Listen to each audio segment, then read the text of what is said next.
Vamos a imaginarnos los primeros años del siglo XX. Es una era de un optimismo científico desbordante. Sí, todo parecía posible. Y en medio de todo eso hay un nuevo elemento descubierto por Marie Pierre Curie que brilla. Brilla con luz propia, una luz casi mágica. El radio. En ese momento no se veía como un peligro, para nada. No, era todo lo contrario. Era la gran promesa. La encarnación de un milagro. Es que la fascinación era absoluta. El radio se convirtió en la panacea, en la cura para todo. Se vendía como un elixir de vida. Estaba en todas partes. En todas. Lo encontrabas en tónicos, en chocolate para dar energía, en cosméticos. Pasta de dientes. He leído que había pasta de dientes con radio. Sí, para una sonrisa literalmente brillante. Vamos, era el símbolo de la modernidad, del progreso. Y esa percepción, claro, se reforzaba por su valor. Su precio era astronómico, ¿verdad? Desorbitado. Unos $120.000 por gramo en los años 20. Era más valioso que los diamantes. Claro, poseer algo con radio era un símbolo de estatus. Pero, bueno, nuestra historia de hoy no va sobre la promesa de la ciencia, sino sobre su lado más oscuro. Exacto. Hoy vamos a desgranar la historia de unas jóvenes trabajadoras, las chicas del radio, y de cómo ese elemento mágico se convirtió, pues, en su veneno. Y es que hay que entender la lógica retorcida que había detrás. Como el radio, en altas dosis, se usaba para destruir tumores, se pensó... Se asumió que en pequeñas dosis se veía bueno. Exacto. Una creencia completamente errónea. Se pensaba que era un estimulante. Y esa idea, combinada con la avaricia de las empresas, pues desembocó en una tragedia laboral terrible y, paradójicamente, en el nacimiento de la seguridad laboral moderna. Vamos a situarnos. Estalla la Primera Guerra Mundial, la FA, y surge una necesidad militar muy concreta. Los soldados en las trincheras necesitan ver la hora y los instrumentos de vuelo en la oscuridad total. Y el radio, claro, era la solución. Era la solución perfecta. Y así nació la pintura luminiscente Andark. Era una mezcla de radio en polvo y sulfuro de zinc. Y brillaba sola, sin necesitar luz. Claro, el radio excitaba las partículas de sulfuro y éstas emitían un brillo verdoso constante. Era tecnología punta. Y para aplicar esa pintura en las esferas de los relojes, pues se necesitaba una mano de obra muy precisa. Y aquí es donde entran ellas, nuestras protagonistas. Empresas como la US Radium Corporation en Nueva Jersey y luego la Radium Dial en Illinois empiezan a contratar a mujeres jóvenes de forma masiva. Y lo que les ofrecían, no era un trabajo de fábrica normal. Se presentaba como el trabajo soñado. Un trabajo de élite casi. Totalmente. Pensemos en las alternativas para una mujer joven de clase trabajadora en 1917. Fábricas textiles, servicio doméstico. Eso es. Y de repente esto. Un trabajo limpio que requería habilidad, casi artístico. Y la paga era fantástica. Podían ganar hasta 3 veces más que en una fábrica normal. Les daba una independencia económica que para muchas era... completamente nueva. Eran adolescentes, muchas de ellas, que de repente tenían su propio dinero, se compraban ropa, ayudaban a sus familias. Y se sentían parte del esfuerzo de guerra, pintando los relojes para nuestros chicos. Había un sentimiento de orgullo. Desde luego. Pero el método que les enseñaron para lograr esa precisión fue la clave de todo. La técnica se llamaba Lip Deep Paint. Labio, mojar, pintar. Usaban pinceles finísimos, de pelo de camello, que claro, tras unas pocas pinceladas perdían la punta. Y la instrucción de las supervisoras era... Es que es increíble. Les decían que para afilar la punta, lo más rápido era usar los labios y la lengua. Un pequeño gesto, cientos de veces al día. Y cuando alguna preguntaba, oye, ¿esto es seguro?, la respuesta era siempre la misma. Claro que sí, es inofensivo, te dará color en las mejillas. Y aquí es donde la negligencia se convierte en algo más. Porque mientras ellas ingerían radio, los directivos y los químicos, los hombres en los laboratorios, sabían perfectamente el peligro que tenía. Ellos sí se protegían. Claro, manejaban el radio con pinzas, máscaras, pantallas de plomo. Había 2 realidades en la misma fábrica. En el laboratorio era un veneno, en la planta se trataba como un cosmético. Y esa dualidad no fue un error, fue una decisión.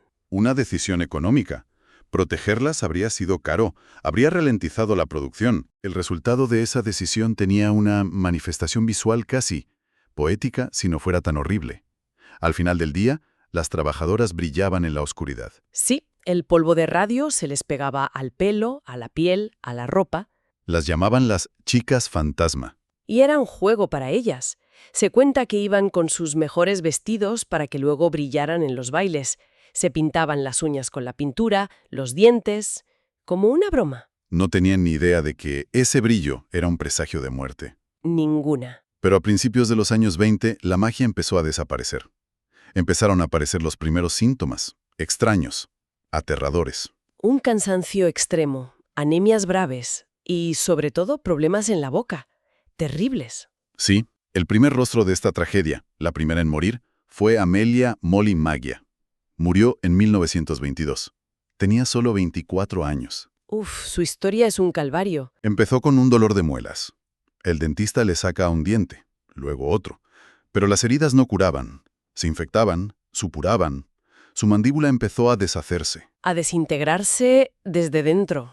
Es que la imagen es de horror. Su médico, al examinarla, le tocó la mandíbula y sin apenas hacer presión, un trozo entero se desprendió. Se estaba pudriendo en vida. Lo que le pasó a Molly es donde la ciencia explica el horror de esa técnica del Lip Deep Paint. El cuerpo humano confunde el radio 226 con el calcio, Son parecidos químicamente, ¿no? muy parecidos. Así que cuando lo ingerían, su cuerpo pensaba que era un nutriente y lo absorbía, ¿Y lo depositaba donde va el calcio? directamente en los huesos. Y una vez ahí, se convierte en un enemigo interno, un asesino silencioso, Es de cañones diminutos dentro de tus propios huesos, disparando sin parar, destruyendo todo desde dentro. destruyendo la médula ósea, por eso las anemias, y bombardeando el propio tejido óseo, volviéndolo quebradizo, como un panal. Lo que le pasó a Molly, esa necrosis, se acabó conociendo como mandíbula de radio. Ante algo tan evidente con una empleada muriendo así, la reacción de la empresa... Fue una campaña de encubrimiento y difamación. Cuando Molly murió, la empresa presionó para que en su certificado de defunción pusiera sífilis como causa. ¡Qué crueldad! Fue una mentira terrible, no solo para desviar la culpa, sino para destruir la reputación de las víctimas. Insinuaban que los problemas de salud eran por su supuesta inmoralidad. Y no se quedaron ahí. Está el caso del informe Drinker, que es increíble. Resume a la perfección su mala fe, sí. La US Radium contrató a un equipo de Harvard, liderado por el Dr. Cecil Drinker, para hacer un informe independiente, para limpiar su imagen, supongo. Pero le salió el tiro por la culata. Totalmente. El informe de Drinker fue demoledor.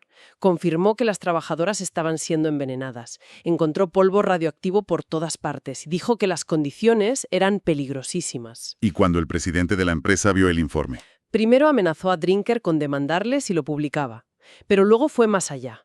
Cogió el informe, borró todas las conclusiones negativas, reescribió los pasajes clave para decir que las condiciones eran excelentes y presentó esa versión falsa al Departamento de Trabajo.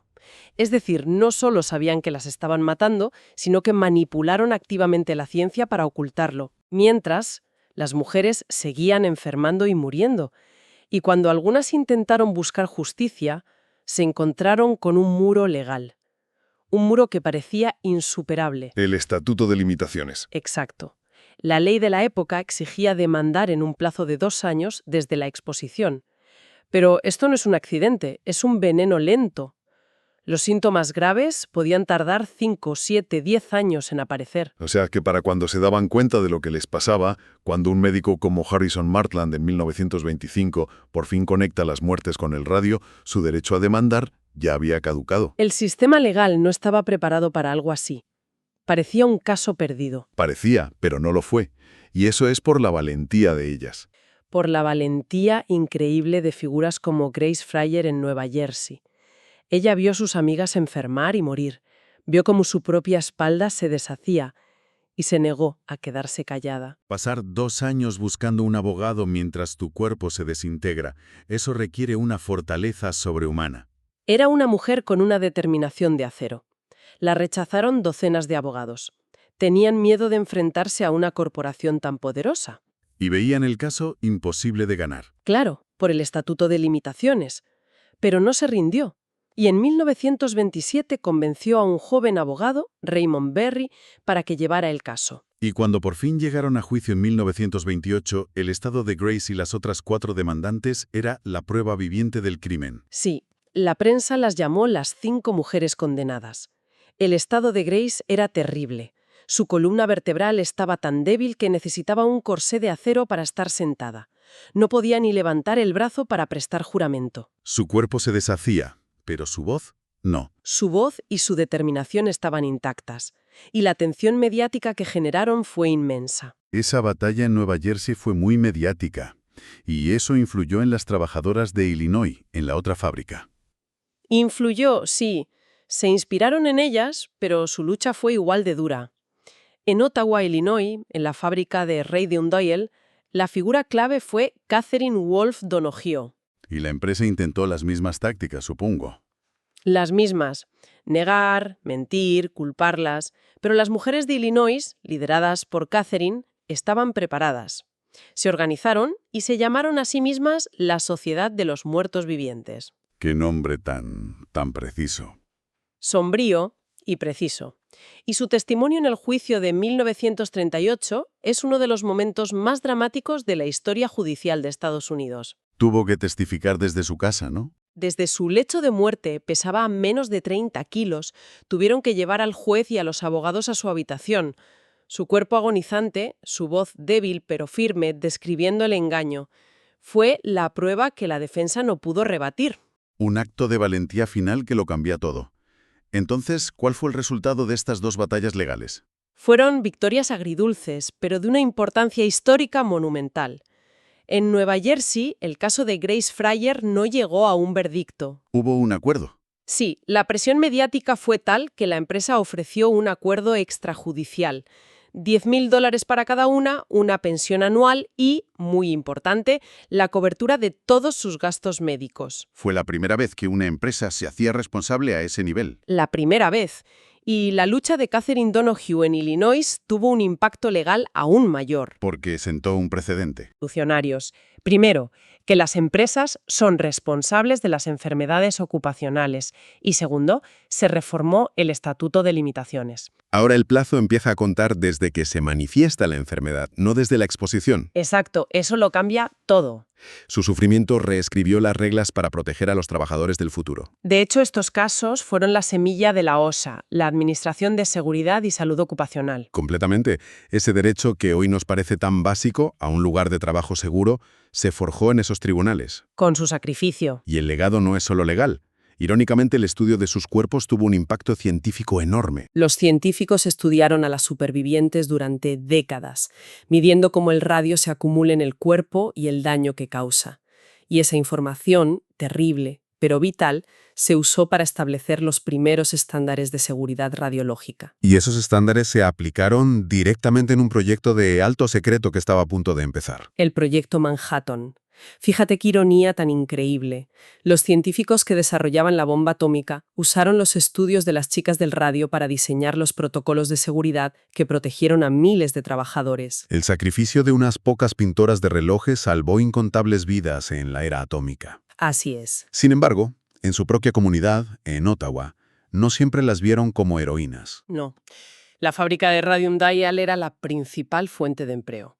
Cuando el escándalo forzó su cierre, en plena Gran Depresión, muchos culparon a las mujeres por la pérdida de trabajos. La ciudad les dio la espalda. Sí, su historia se convirtió en un tabú. Y el problema siguió ahí.